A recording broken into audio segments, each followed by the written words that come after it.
Man, I do love some good kit. And you know who's got good kit? Eberlestock.com. Eberlestock's got tech apparel. They've got luggage bags, like, you know, I won't say what we call them, but they're big duffel bags that you can fit a lot of stuff in.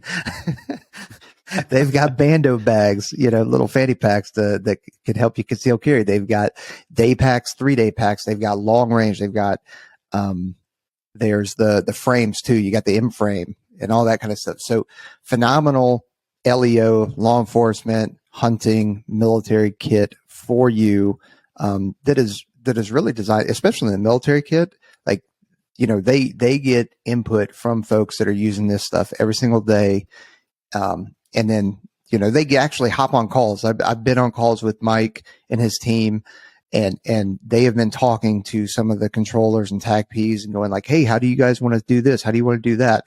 And they will talk, you know, really talk through the design so that it is optimized for the end user. So phenomenal company. Great products. I know you guys just got back from out there, right? Oh yeah. Yeah, it was awesome. So we went out, and everything you're talking about, from, you know, the X2 to the jackknife to some of the bigger bags, like you're talking about the Atlas and the Hercules bags. Like, by the way, those bags are hard bottomed, which makes them super easy to get around. Like, you can drag them in like 2 or 3 different sort of configurations. It makes them way easier than your normal, you know, just with the wheels on it. So those bags are awesome. Everybody out there is great. You know, Mike, Nate, and the team that just like you said, they'll just design something that they just assume is going to work right away. Yep. And then they will literally go through iterations until it's the perfect product, the perfect bag, the perfect chest rig. So go check them out. I was rocking my bando finally all day yesterday. You've got one. You got one. I finally got one. I know. I got that black bando. It looks awesome. I love that thing, man. So it's, you know, keeps everything out of your pants. It's great. You get to look cool because you got a fanny pack on because they're all the rage. So I even wore it like across my shoulder. So no big deal. I'm basically a teenager now. So go to Eberlestock.com.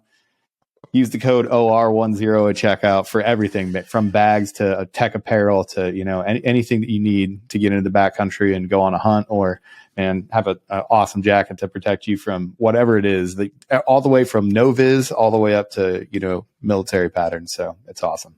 I'm sorry. I'm thinking about you with some Hulk Hogan handlebars, yellow tank top, and just the bando bag around you. Hey there, brother. It's Hoochie Daddy summer, dog. I'm wearing nothing but short shorts and sleeveless. It's going to be sleeveless in Seattle up here, baby. Awesome. Well, yeah, check out Eberlestock.com. Use the promo code OR10 to get yourself a discount. And then, what guests do we have coming on, Aaron?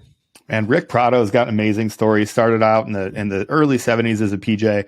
I won't steal too much of his thunder, but he had a career that spanned some of the largest operations that you've heard of. And he was the guy that started them off, to include the Bin Laden Task Force, which we talk about. So Rick has an amazing story. He started off as a pararescueman and then had a life working for the agency. But, you know, thanks so much for Rick coming on. Go check him out at rickprado.com. That's where you can get his book, Black Ops. It's a fantastic product. It's a fantastic book. Go check it out. So over at rickprado.com. But hope you enjoyed the podcast on the Rick. What's up, everybody? Welcome back to the One's Ready team room. You're sitting here with myself and then with Trent.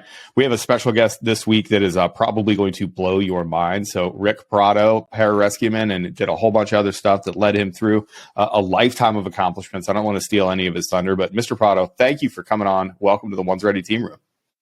Thank you for having me, brothers. Appreciate it. Thanks. Absolutely, our pleasure. So I just want to hop right into it, because I got to be honest, when you and I started talking and kind of texting back and forth, I had put a text message out that said basically, hey, we're looking for folks to come on. We're always looking for, you know, different stories to tell here on One's Ready. And it's turned into kind of this legend series that we're working through. So we met through that text message, and I found out, we'll just start way back at the beginning. 1971 is when you found yourself in the United States Air Force. Is that correct? Did I get the date right? Yep. Late 71 is when I entered Air Force. Yeah. I did it. So what brought you into the Air Force? You know, it's funny. I'm Cuban born. I came to this wonderful country by myself at the age of 10 because my parents couldn't get out, and I ended up in an orphanage. So very early on, I did, you know, developed a debt of honor to this country. But in high school, I was somewhat of a jerk. You know, I got good grades, but I was always getting in trouble for fighting and doing all kinds of stupid shit. And I started Miami-Dade Junior College, and there was I was taking an ocean. I was going to be a professional diver. I've been diving since freshman in high school. And in my class, there was a guy by the name of Glenn Richardson, who I didn't know anything about other than we sat next to each other and we chatted. And he was a PJ, he was a pararescueman. And during that period, the hippies in the college decided they announced that they were going to take down the American flag and burn it. And I said, no, they're not. So I called a couple of I had no friends in college other than Glenn. So I called Glenn and the rest of the my homies from high school. And it was about 4 or 5 of us. It was about 14 or 15 of them. And it wasn't a fair fight for them. T-shirts and broken beads all over the floor. But here's the moral of the story, though, guys. I looked up, and I tell you, I get goosebumps. I looked up and I saw that American flag flying in the blue sky. And it was the first time in my life that I was proud of me committing violence. And I said, 6 months later, I was in the pipeline for pararescue. So that is one of the most fantastic opens I've ever had in my entire life. That is a fantastic story. So you went through the recruitment process, and things were completely different back then. So you got in at 1971. It's an unstable time, kind of in the country. What were you thinking as you hit basic training? Well, first of all, the reason I joined, I wanted to go to Vietnam. So that was my goal. My draft number was so high that I would have never been called. My parents were thrilled until I told them that I had actually enlisted, and then I had to duck from my dad. I came into basic training. Obviously, it was a very tumultuous time because Vietnam was very unpopular, and towards the end, there was a huge attrition for both the military and my intelligence alma maters as far as attrition. So I think it was basic training that we had at the time. They used to call it preconditioning at Lackland. We were there. I was there for about 6 weeks. Those were 2 days, including Saturdays. Oh, the stuff, and so on. Been there, done there, right? And from there, we went to what is arguably our hardest school, which was the medical training, because we had all this crazy PT in preparation for scuba school, and you still had to study, till 2:00 in the morning to get all this stuff right. And so it was quite a challenge. By the time we got to scuba school, we felt like it's no tougher than.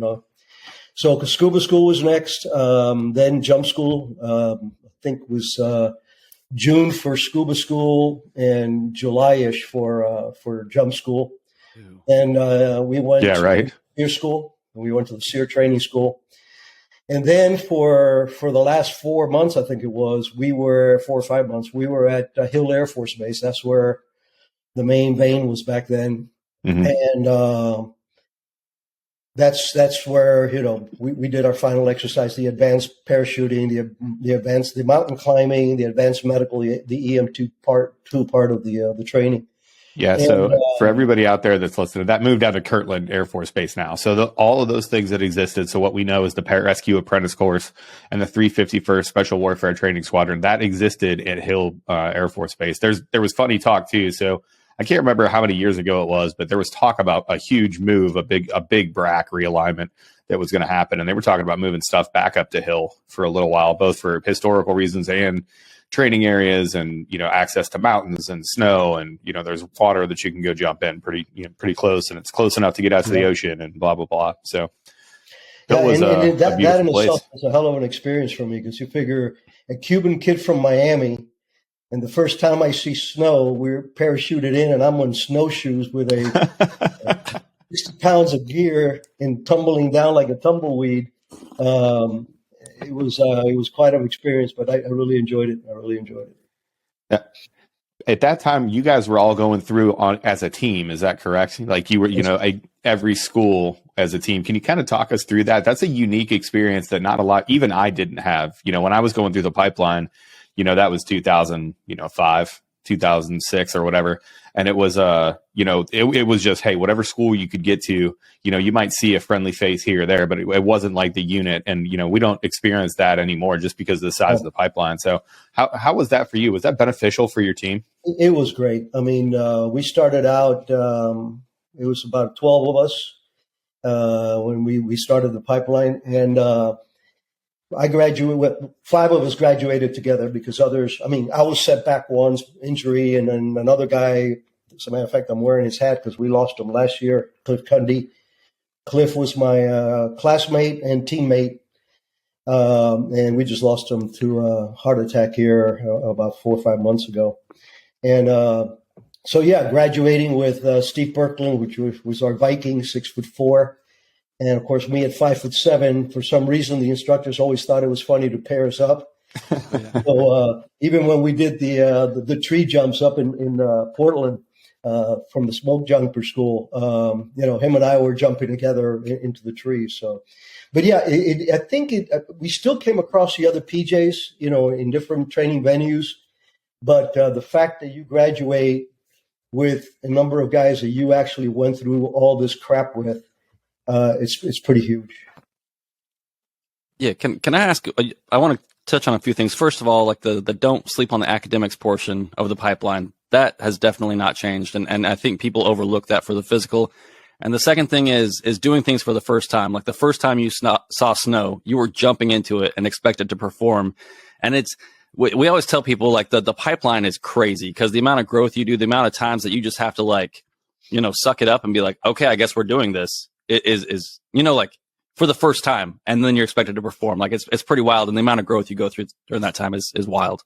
And it is. I had one slight leg up. I thought I was a tough kid. I was fit until I got to Pararescue.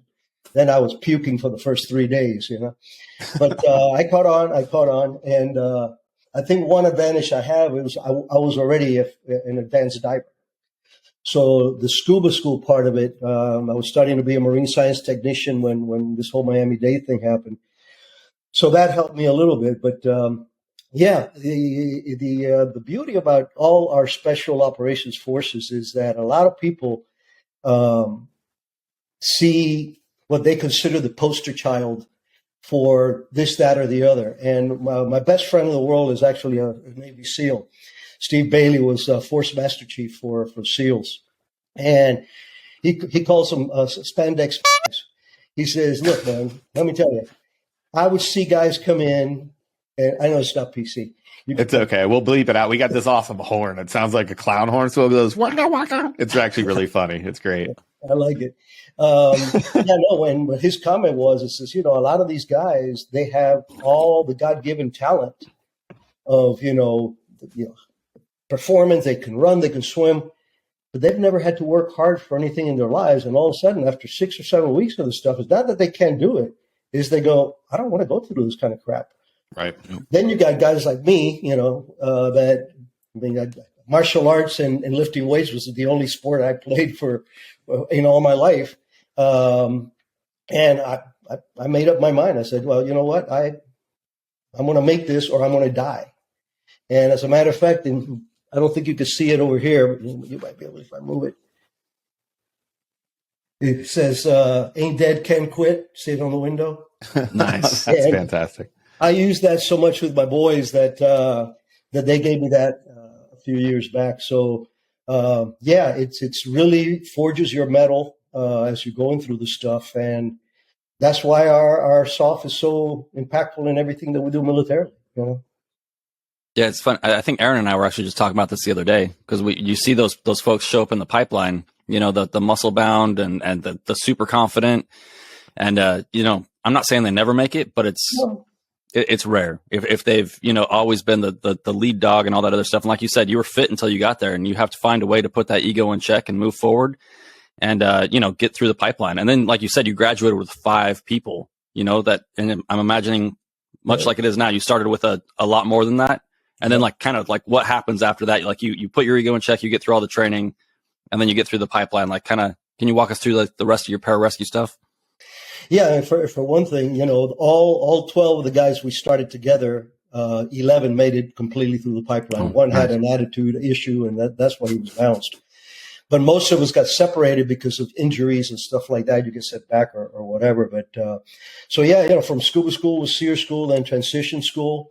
Got our berets late in '92, and my favorite story from that epoch was the last culminating exercise we had to do was a night scuba jump, and the weather in Utah in November starts to suck, right? And it was 38 degrees all week. We went up on the aircraft, full scuba gear. You know what I'm talking about. Old school scuba gear, 130 some pounds of crap. Oh my God. Just to see pictures of you guys doing that. You've been cut off. Yeah. So finally for the fifth time, the sergeant comes up and says, "Hey guys, the good news is we're going to try this again tonight." Says the bad news is the winds are not looking good, and if we don't jump tonight, you guys are going home for the holidays. ... without your berets.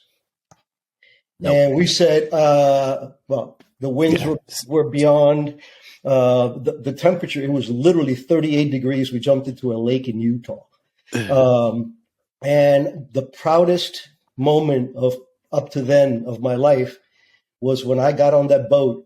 And the sergeant handed me a flask and said, "Welcome aboard, PJ." Yo, very cool shit.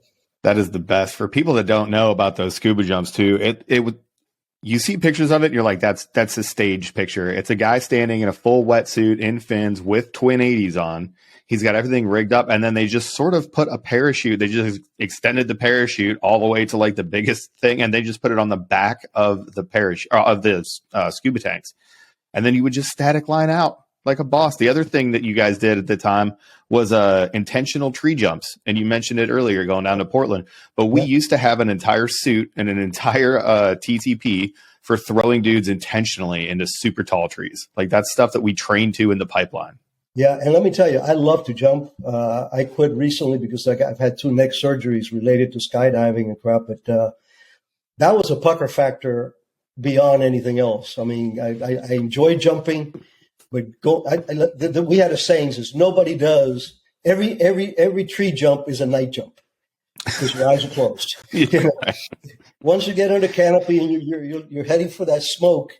You just kind of pucker up, but we had those, looked like astronaut suits. They had the full helmet with a mesh here and padded everywhere, and like for the scuba school, it was for the scuba jumps. We had twin 44s, we had the main, we had the reserve, we had a 2-man butt boat on the back of for us to put our gear or whoever we were trying to rescue.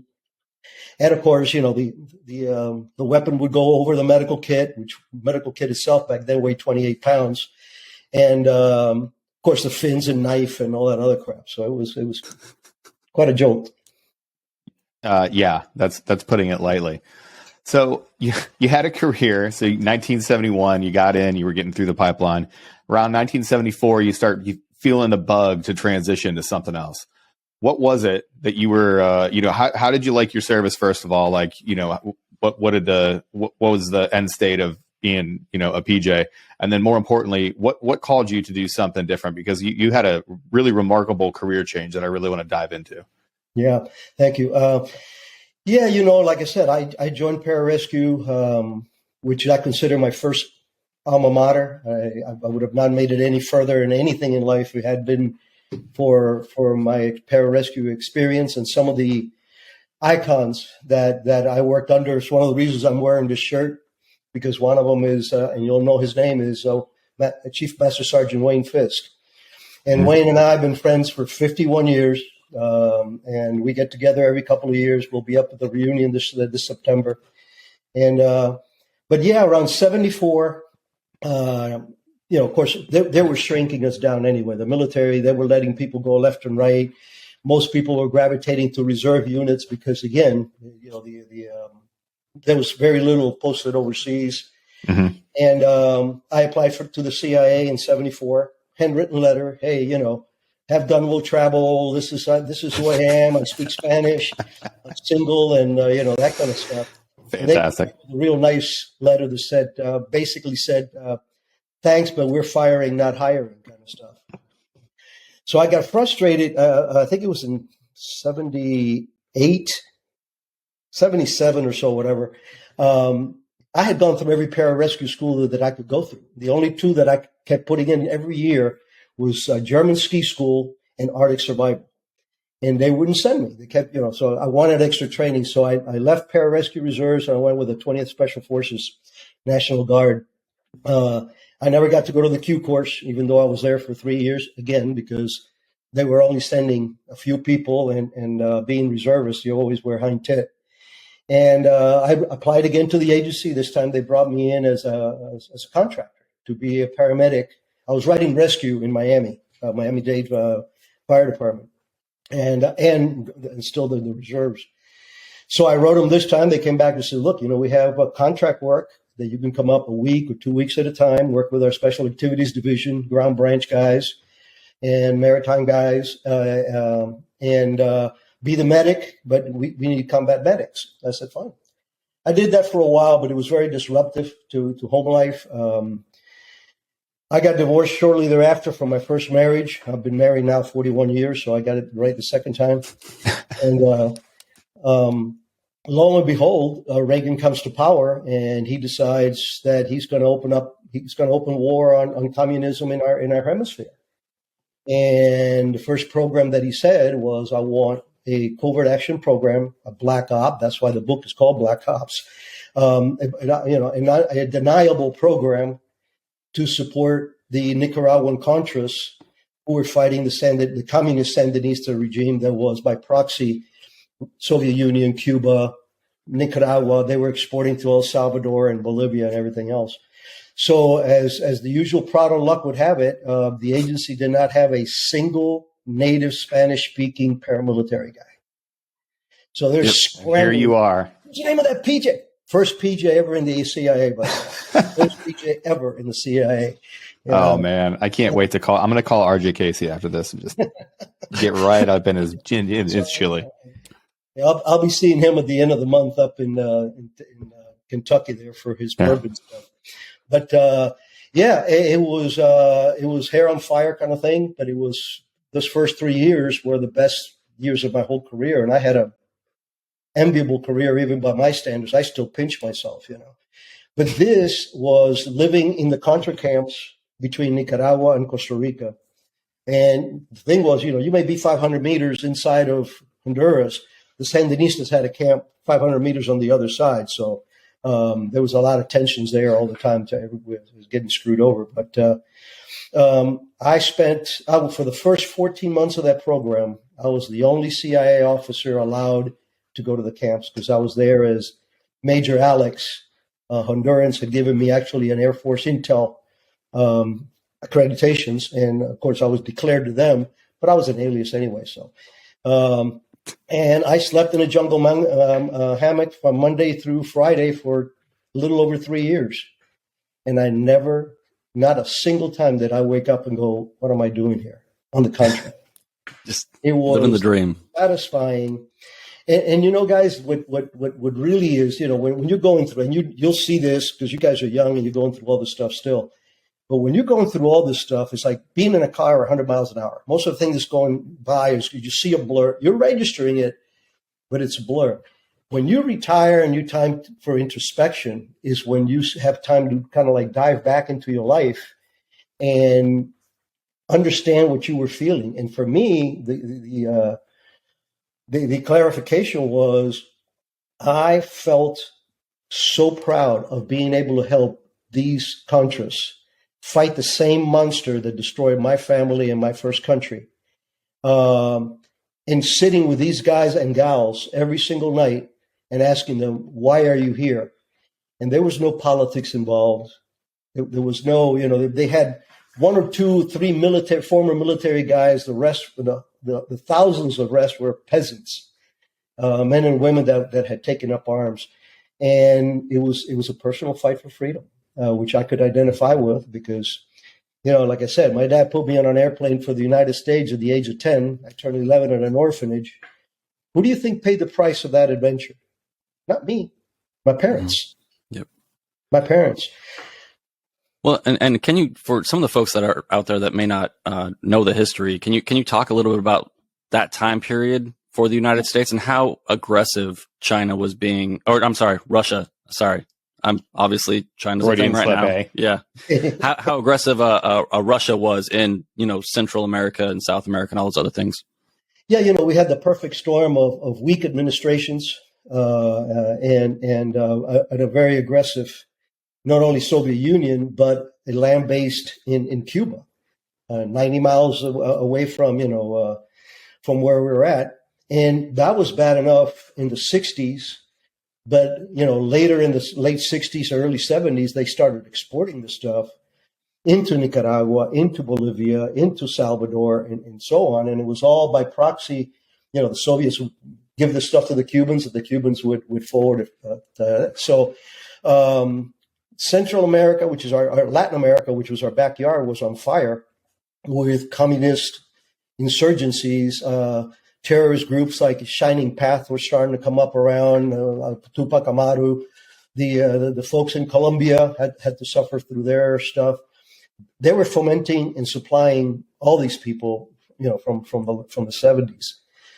So it was a game changer, and and it was a game changer for the agency too. It was a game changer for CIA because after the attrition, post-Vietnam attrition, we had a pretty anorexic, bunch of guys. I mean, it was just a core people kind of thing. And this was the first covert action program which was successful that the agency had in decades. And I say successful because in the, I was already gone, but I think it was in the early 90s that the Contras forced the Sandinistas to a negotiating table and to hold elections. And guess what? They lost the elections. So that one goes on the books on a very successful, painful, because there were several tribulations throughout, but very successful program that not only liberated a country, but it resuscitated the CIA. Jeez. And your personal experience. So you get down there, you say you're having a good time, but like you said, sometimes you're like 1,000 meters away from the dudes that, like, you're a hot commodity. Like if they get you and they find out who you are, or they even suspect who you are, like things are going to go south. Like what was the anxiety level down there? Just like running around. I know it's easy to focus on your job, but did that ever creep up? You feel that feeling come up through your chest? No, it's funny. I think that what the main thing that makes us all tick is we believe in what we're doing. We pay the price of admission to do what we're doing. And they tried, the Sandinistas tried to kill me once. Luck intervened. Few hours before it had happened, I got called back to base RTB to Tegucigalpa, and guys that I used to go to dinner every night. We were in a town called Puerto Lempira, which is where we had our Mosquito base area.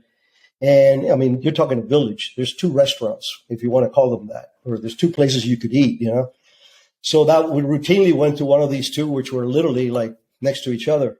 And I think it was like at 4:00 in the afternoon. I got a message. We used to use 1-time pads, World War II stuff, to communicate. It says, you need to get your ass back to Tegu, now. They sent a plane for me. And that night, these guys got ambushed. Stedman Faggoth, who was the leader, he didn't get shot. Pulpo, which means octopus. Pulpo was my interpreter because he spoke English and Mosquito and Spanish, and he got shot right through the neck, but didn't hit anything vital. But he did, screw him up. The worst was an older guy who was actually a priest. Or a pastor, for lack of a better word, and he got killed, and he was killed. And we've gotten we had started to receive intercept information that they knew that there was this guy. They said it was Puerto Rican, not Cuban, and that was helping the Contras. And I even had a tattoo in my arm that had a 17, which is my lucky number. And they actually even said that. So they had information on us. The first time I got in a firefight was very early on. We were in Campino and under a commander called Suicida, which means suicidal. And he was a tough dude. He was a very tough dude. I loved him. I was bringing in mortars, 60 and 81 mortars to the camp. And again, I was the only guy allowed to teach them everything from headspace and timing on a 50 cal to mortars. I didn't know a lot about that, but I had a SEAL and a Green Beret guy back here that were tragically white gringos teaching me how to do all this stuff, getting me really up to speed and qualified. I got to be one of the best RPG-7 shots in the country at the time because I was firing at least 1 or 2 a week, in demonstrations and all this other stuff. So, but anyway, we get to this camp, and I'm bringing the mortars up, and they lit us up like a Christmas tree. I mean, we started taking all kinds of fire. At the time, I still was carrying an AK-47 from the guys. Eventually, we gave them fouls, and I had an M4, well, an AR-15 is what it was. And so we got in a pretty good little dust up there, and everybody retreated. And I told the commander, I said, tonight we're going to do a class. Starting now, we're doing a class on mortars. And gave them the class. And, of course, I led the training, or the mission, and we just mortared the crap out of their camp. We did a recce afterwards, which is across the border. At the time I wasn't supposed to do that. And went across the border recce. I mean, all you saw was debris. They did not leave a body behind, but there was blood and everything else. So funny, they never attacked that camp again. It was kind of pretty cool. Yeah, there's deterrence with an expectation of consequence, Consequence. Absolutely. So, you get off the high of that, the first spot down in Nicaragua, the first 3 years of you just absolutely crushing it. Like a lot of times we have people that say the same thing to us when they get on the green team, right? They're like, hey, I'm out here, I'm doing the job, job satisfaction, all time high. And it sounds like those dice just came up perfectly for you to get those experiences. You started moving on and you started moving up through the ranks.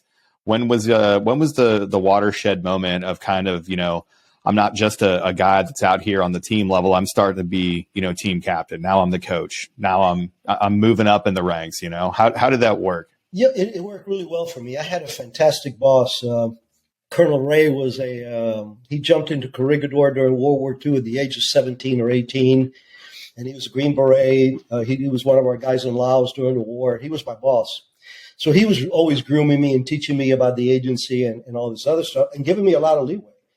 And the reason I want to tell you the story is because I never got to do any meaningful rescues. I had a few little rescues at Pararescue, but I literally did a textbook rescue operation with my divers. I had put together a team of divers. We call them the Barracudas. They were Mosquito Indians. They were lobster divers, and I trained them in compass swims and doing all this stuff. And we came up with the idea of blowing up Puerto Cabeza. Puerto Cabezas was the main port where all the help from Cuba was coming in.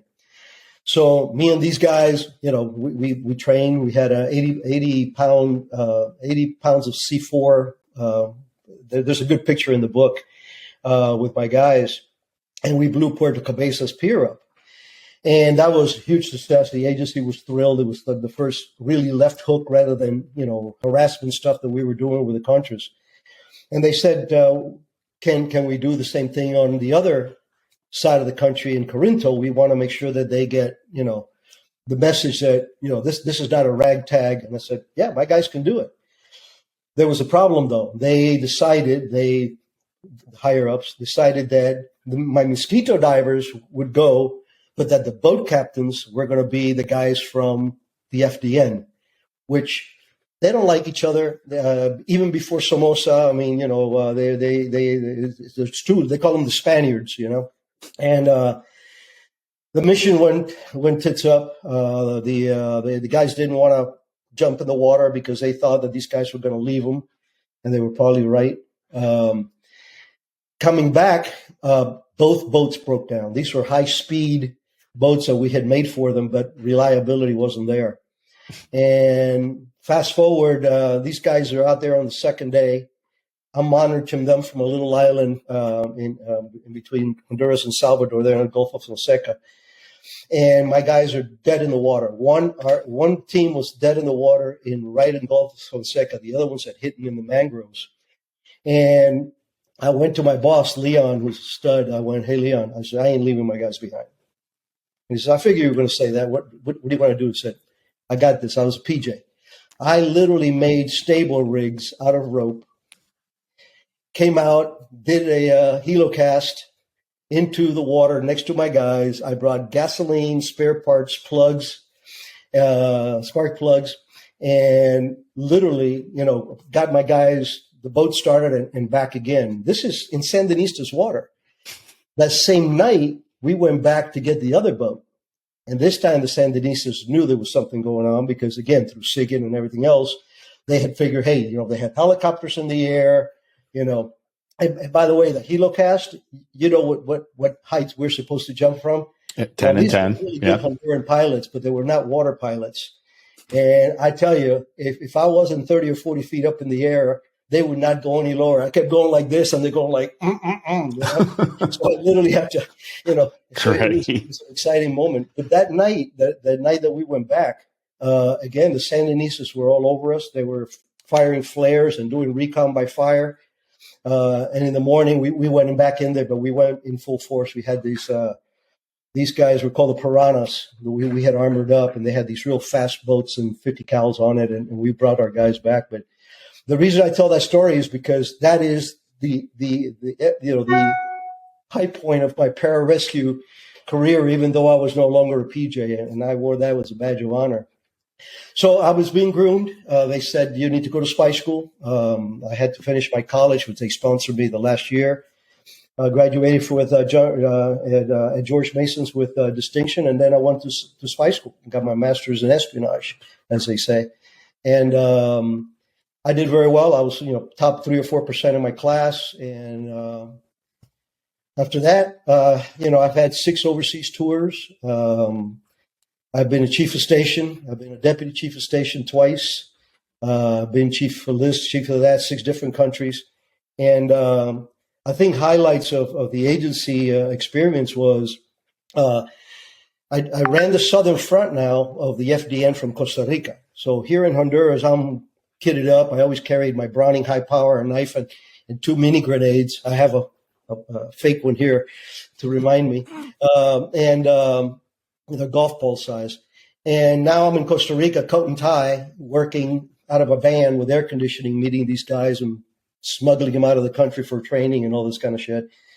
Then my first counterterrorism tour, which was in Latin America. They don't allow me to mention the name of the country, but they had a very strong Maoist insurgency there, terrorist insurgency. So from there, I went to the Philippines.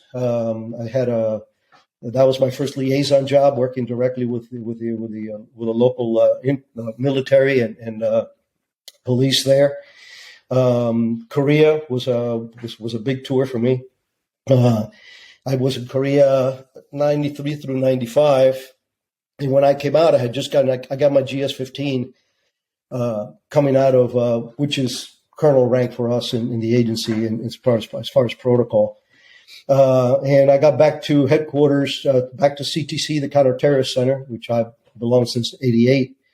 And they called me in. They said, we want you to be deputy chief of station of a virtual station. I go, what's a virtual station? Said, well, we're creating this special task force version, and it's going to be outside of the building. Just like if you were overseas, you'll have releasing authority. You don't have to coordinate shit with headquarters. You just pump your stuff out. You make requirements. You levy requirements on the rest of the world. And I'm going like, oh, shoot, this is cool. And I asked him, I said, so who were you going after? He goes, Osama bin Laden. I said, who? Nobody knew who he was back then. We're talking late 1995 when this conversation was taking place. So I'm very, very, very proud that I'm a plank owner of the Bin Laden Task Force, which is the same little group, wasn't so little by that time, that got Bin Laden and Zawahiri and a couple of other guys afterwards. The same core mission, the same. And we paid the price. Jennifer Matthews was one of our original girls there. She was one of our targeting officers, and she's the one that got blown up in Khost, Afghanistan. So And then, the Prado dice, I got made chief of operations at the Counterterrorist Center. I had gotten my senior grade. I had made my level 2. That's our 2-star version, SIS2. And they gave me the Koreas, I was the agency's rep to the NSC for all things relating to North and South Korea. It was a very, completely different of my more kinetic existence throughout. Now I'm really, briefing Congress and doing all this kind of stuff. But when I got to CTC, I was made chief of ops May of 2001, and of course September 11 was shortly thereafter. And as you know, that changed pretty much everybody's lives. How did your experience on the Osama bin Laden task force, like, so, you stand this thing up in 95, and then 6 years later, the attacks of 2001 happened. What was your feeling in that moment? Because there had to be, were you searching for answers? Were you pissed off that you thought you missed something? Like, what was the feeling on the ground with you? We weren't pissed off that we missed anything. We were pissed off that we were not allowed to do anything. And this is another reason for wearing this T-shirt. Billy Waugh is a legendary Green Beret. He was a Mag-Visa guy, but he was also a legend in the agency. He was the one that captured Carlos the Jackal. He went into Afghanistan at the age of 71. He demanded to go out there with the second team. But in 95 and 96, he was in Khartoum, Sudan, which is where bin Laden was at the time. And he was the head of the station's surveillance unit. And the chief of station was Kofor Black, who was my boss at CTC later on. And Billy, being, the warrior that he was, he had this guy sewn up. First of all, he was in the white. He felt that he was so secure there in Khartoum. Sometimes he would even drive by himself in his white Mercedes. So Billy kept writing up ops plans, and I was in direct communications with him at the time. That's how we got along to be such good friends. And he told me, after the fact, he told me, says, Rick, I could have killed him with a rock. That's how close I got to him. And the moral of the story, guys, is imagine if we would have been allowed to neutralize bin Laden in 1996, going back to Aaron's point. You're talking the Cole wouldn't have happened. The bombing of our 2 embassies simultaneously in Africa probably wouldn't have happened. And chances are that even 9/11 might have not happened, or at least been delayed. So it proves to me, and it's a growing experience for me throughout my career, that you cannot run operations through a political optic. Operations have to be run with operational expertise and goals and realities, not through political optic of, what are they going to think or what they're going to do. And that was the thing. We kept bringing this up to the then administration. We're talking 96, 97. And no, we don't have enough proof. We had tons of proof that he was training terrorists. Proof from human sources and from overhead, the camps in Sudan.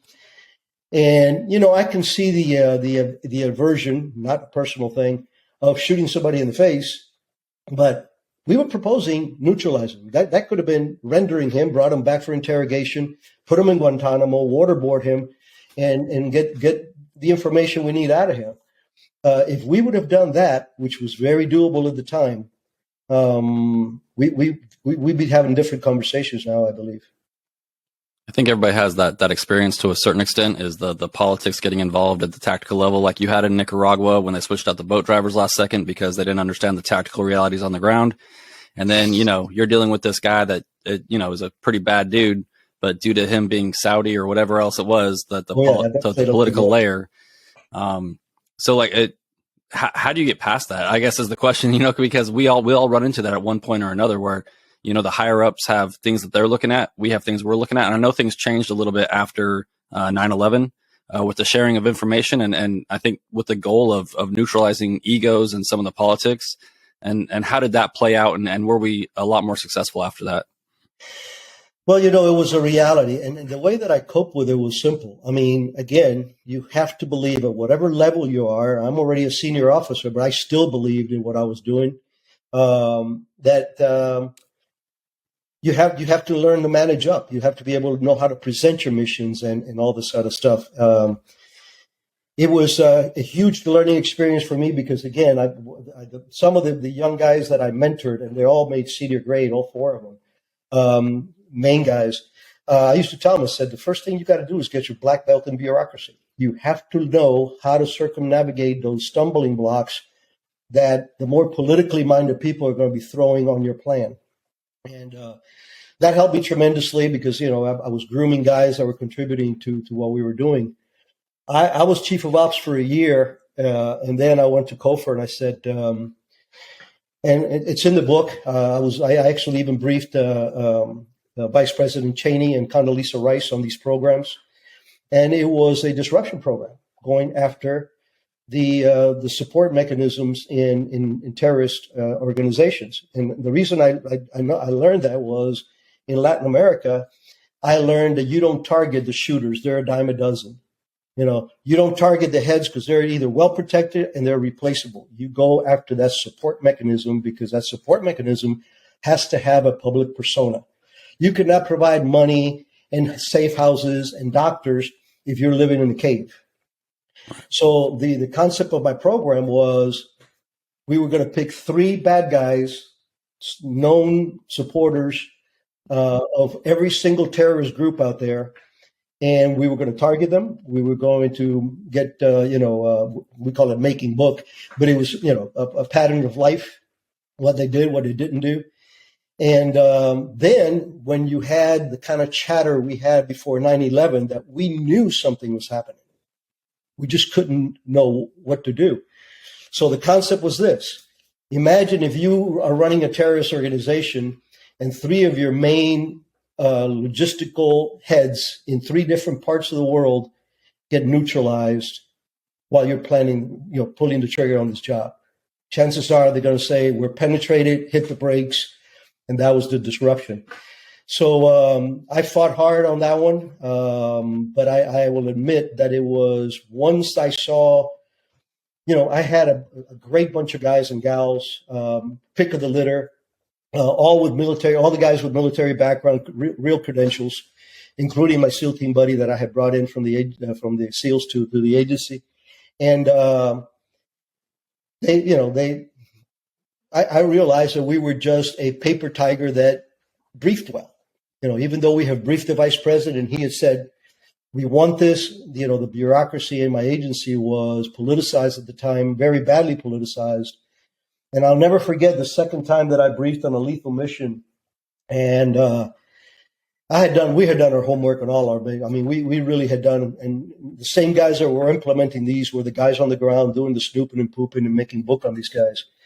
And I was briefing the then DDO, Jim Pavitt, and the DCI, George Tennant. And at the end of my presentation, the DDO says, Mr. Director, and my wife hates this, but I have a phonographic memory. You tell me something, I might not remember your name, but I remember what you said, right? So this guy says, Mr. Director, there's no doubt in our minds that Prado and his team can not only do this, but that they could get away with it. And I'm going like, and then he says, however, we need to look at the political ramifications of doing this at this time. The division chief, who was my sponsor, very senior guy, SIS 5 type, got up, adjusted his suit, closed his notebook, went to his office and resigned. So I went back to my guys. I said, look, this is the second time we get turned down. And like I said, 4 of those guys that I had in that team all went up to be senior. One was an SIS 5, the other 3 were SIS 4s when they retired. And I couldn't keep guys like that just jumping out of airplanes and doing rappelling and pitching grenades and crap and doing surveillance and crash and bang, because that wasn't our career track. That's what we do when you have to. So that's when I decided I shut down the program, and then I retired shortly thereafter. Jeez, well, that sucks. But input, Trent. Yeah, we do this for a living, Rick. That's what. I don't know how to say that. I hate that. I hate that stuff. But I want to talk about the career track a little bit. As you go from the doer to the manager, you seem like the type of person that stays very much in touch with the tactical realities. And how do you do that? And how do you grow throughout your career? Because this is something we talk about a lot. Is how do you do that? How do you make that transition from like the doer to the manager, and then what you have to do with like your ego, putting your own experiences into check and all those other stuff, and learning how to listen to those people that are on the ground?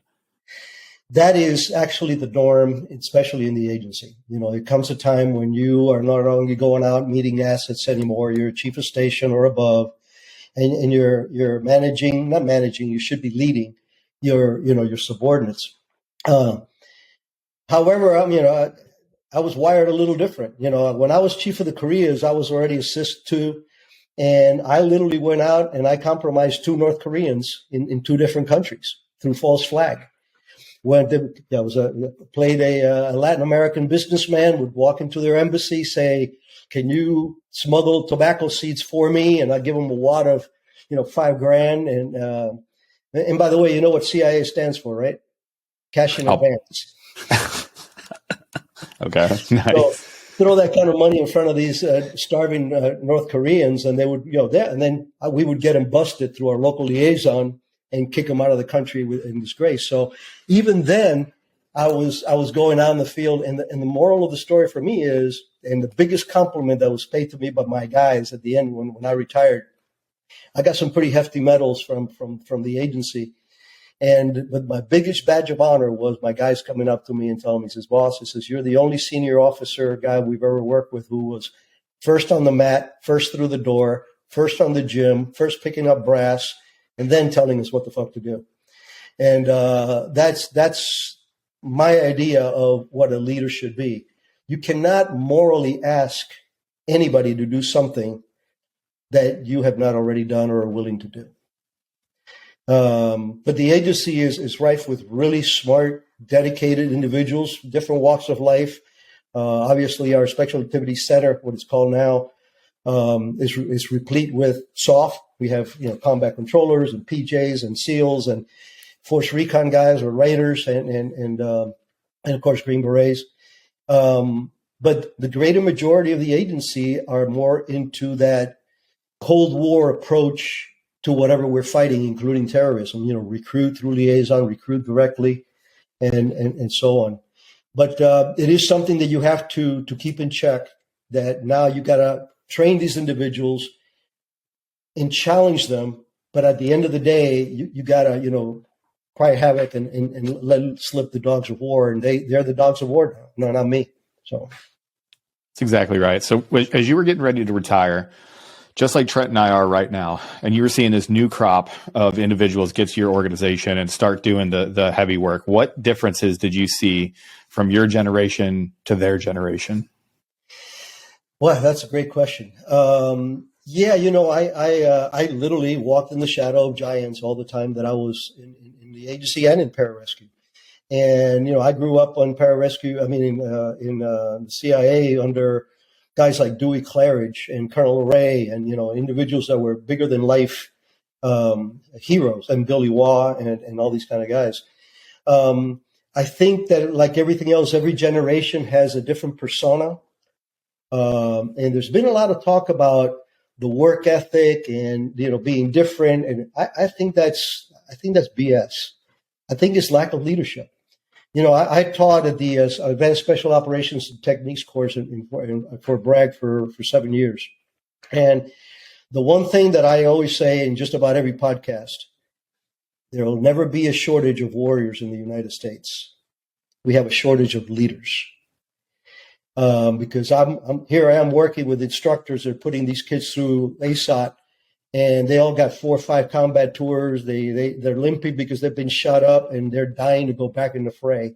So we will never have a shortage of warriors. And I think that applies to the agency, but you got to know how to lead them. And you have to know how to give them purpose, and you have to believe in what you're doing so you can infect them with your enthusiasm. And just like Wayne Fisk, infected me with his devotion to Pararescue and my other mentors in the agency. So the transition is there. I think that the generations are different, but I think the main hamstring that both the agency and the FBI and several other federal agencies are that they've become over politicized, and we're supposed to be neutral entities. We're not. It's funny. when I was still at headquarters at CIA, we were not allowed to have a political bumper sticker on our car. Why? Because if I am a Democrat or I am a Republican and you're working for me and you're something else and you see this, screw this guy, vote for this guy on my thing, that's going to, so we were not allowed. We first thing they taught us at the farm, we don't do politics. We steal secrets and we do covert action. That's it. Mm-hmm. So that's, I think, again, leadership getting politicized in both agencies. I think that's what's really a handicap for us right now. Yeah, we saw the same thing to a lesser degree in ST, not the politicization, but the lack of leadership at a certain level. So you had a bunch of people that got in, so those warriors that you're talking about, people that really want to go downrange and do what we're here to do, which is impose cost on an enemy. Hopefully, so much cost that not only do we have deterrence, but we win that fight. Right? That's what we're supposed to do. A whole bunch of cats got in to do that, and as the slowdown of GWAT happened, it led to a bunch of dudes with one deployment, maybe two, but super salty. Like they're supposed to be that mid-level. Those are our staff, senior staff sergeants, junior tech sergeants, kind of E7 level, that everybody was like, hey, I came in to do this thing. This thing isn't going on. We're going to peacetime. Well, we're going to bounce. Well, that led to a vacuum of, super experienced, super salty old dudes. And then this big generational gap to the folks that are getting in now to do almost a completely different mission set. For us, it's not going to Afghanistan and cordon and call out and calling bombs in. Like, that's not what we're doing going in, at least to the next, to the next fight with who we're looking at. So, that we're getting out of it now, but it was a dark time from like 2020 to 2022 of this like exodus of folks, and the lockdowns and the whole pandemic thing kind of fed into it. But it was a negative time for a lot of folks. It was pretty turbulent, but I think we're figuring it out now. We see the same thing. We look at this younger candidate that's coming in, or folks that are listening to this, and we're like, man, yeah, you take in information in a different way. You certainly talk and act in a different way than I do, but man, your legends, those giants that you've followed behind, they probably felt some type of way about your generation when you got in, you young punks. Oh, you better believe it. Yeah. And those are all like combat heavy Vietnam veterans. Like those guys are like, come here, you missed the war, but let me tell you about being in Laos, in, any number of other countries that we weren't supposed to be in. Yeah, definitely so. Definitely so. It's good. Very, very astute observation. You're spot on. Yeah. Well, I appreciate that. And a blind squirrel finds a nut every once in a while, Mr. Prado. And that's why I'm here. Broken right twice a day, unless it's on military time, right? Absolutely. Absolutely. So, all of your experiences led, to publishing this book, and the book is fantastic. Go check it out. It's Black Ops, and you can find it over at rickprado.com. So I want to throw that in there, but go get the book, Black Ops by Rick Prado. What made you decide to write a book? I love talking. We have a bunch of friends in this kind of content creation space, and to hear their journey from veteran to, amazing career behind them. And they're like, I want to tell this story in a different way, and I want to write this book. What kind of led you to getting the book out and publishing it? I never in my whole life did I ever think I was going to write a book. I started writing because both my kids, my dad, who was my first hero, lived with me for the last 5 years of his life. And my oldest son, who happens to be a Green Beret officer, by the way, he not a bad pedigree. Okay. No, and my younger one did 6 years in the Air Force, and now he's got a doctorate in physical therapy, working at the VA in Tampa. So okay, light flex, good stock. Absolutely. But that's the moral of the story behind all of this. Sorry, guys, lost my train of thought. You guys, so you can cut this part out. No, you're fine. What was the last topic we were on? We were talking about what drove you to write your book. Oh, thank you. So what happened was I had gone to Blackwater. I was the first CIA guy hired by Blackwater, and I was doing nothing but the same thing, only doing it for special military side now. I did that for almost 8 years. And I brought in Eric Prince wanted to have a senior agency guy or a senior talking head, and I brought in Cofer Black, who was then an ambassador for counterterrorism. So he came over Blackwater, and he and I would spend a lot of time talking, and we'd get in the subject of, for me, how badly our agency is represented, and most importantly, how badly our colleagues are represented. You ask the average American, what does the CIA do, or what's the CIA made up? And they go, Jason Bourne, American made. They sell drugs. They put poison in your cup. They do honey traps. They steal from each other, and they keep everything from Congress. That's all. That is all bullshit. We enjoy more oversight than any other entity in the U.S. government.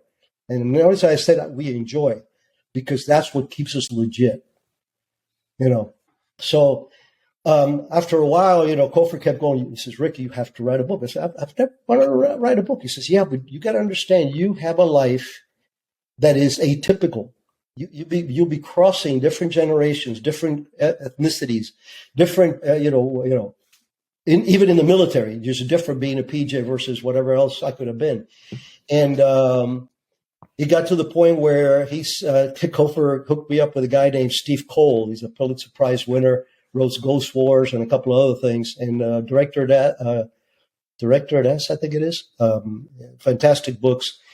And he's the one that said, look, after we spent a day here at my house shooting the shit. And he said, I will get you a publisher. You have to get this on. So that's when I got serious about it, because we got 139 stars on our wall at the building. We're a very small unit, guys. CIA is this big, and the Directorate of Operations is this big, and to have 139 stars, and almost a third of those are post 9/11. And several of those I knew personally. Some I sent in harm's way. So I literally felt a debt to make sure that there was something out there that their sons and grandkids, kids and grandkids could pick up and say, oh, so this is what Daddy did during the war. That for me was the real impetus for the book. The book has done fantastic. I mean, it was New York Times bestseller #8 and within less than a month being out. And the biggest compliments that I keep getting is from individuals that come back and say to me, hey, Rick, we loved your book. I bought 2 and gave 1 to each of my kids. And I'm going like, bingo. So that was the impetus. I've been asked to write a second book. I said, I have no interest in writing it. Well, why don't you do fiction? I could write fiction, but I'm not interested in this. I did this to get the average American to understand and appreciate a realistic version of what the agency is, and a realistic version of what my patriotic, dedicated colleagues are all like. Yeah, well, and I think it just adds to that piece. You started off the podcast talking about your feeling of your debt of honor, right? Being an American. And then especially when you get into the armed forces or the other services, that debt not only is just us being Americans, but like all the people that came before, we stand on the shoulders of giants. And I think it's really important. One of the reasons we started the podcast is for similar reasons, is getting those stories out there, right? And representing things in an accurate way, and letting the next generations know that, hey, like this wasn't just me. Like I stood on these shoulders, and like this is what it's built off of, and this is what the legacy and the honor that you're trying to uphold, and this is what it takes to make our country what it is today. Amen. Spot on. You guys are wise beyond your years. That is not true, my friend. And we'll get the book on our reading list. So we have a reading list on onesready.com. So everybody should go check that out, but we'll get that on there updated immediately, and we'll make sure to link to it. So that'll be the next edition. Thank you. Yeah, Rick, I don't know what else to say. We went through your entire career. I'm blown away. I can't thank you enough for coming on the podcast. Obviously, it was linked up through Aaron and a bunch of other people that were telling us that we absolutely had to have you on. And I think from our perspective, we were just surprised that you were willing to do it. So, yeah. Guys, let me tell you, and I say this every chance that I get. I would have not had the life that I lived if it wasn't first because of the conviction of my parents to bring me to freedom, even though we started in this country in sub-poverty. And just the fact that I had leaders, I had mentors, and I had a purpose. I had a purpose in all of my career. And I would have not ever even been accepted to the agency if I had not gone to Pararescue. Because my toe in the door was that they needed a paramilitary EMT. Go fill that. You get some 18 Deltas out there, but then you got to be native Spanish speaking and look Hispanic. And so I'm very proud of my first alma mater, and you guys are part of it. And there's no way I would say no to guys like you. I have nothing but respect and admiration for you guys, and I thank you because you guys are taking the banner from us old dogs, even though some of these old dogs can still hunt. But we have to pass the baton to you guys, and we thank you for taking that on. Absolutely. Well, Rick Prado, you're the man. Thanks for coming on. We can't say thanks enough. Everybody go check this out. Go check out onesready.com. You can find all of our stuff, any podcast player. Make sure to check the YouTube out so you don't miss exclusive content like this. Mr. Prado, thank you for sharing your story one more time. You can come back whenever it is that you want, open invite, and we will sit down and talk about whatever it is that you want, because I guarantee you got some stories that you left out of this one. So from us to you. Outstanding. From us to you. Thanks, everybody else. Train hard. Take care.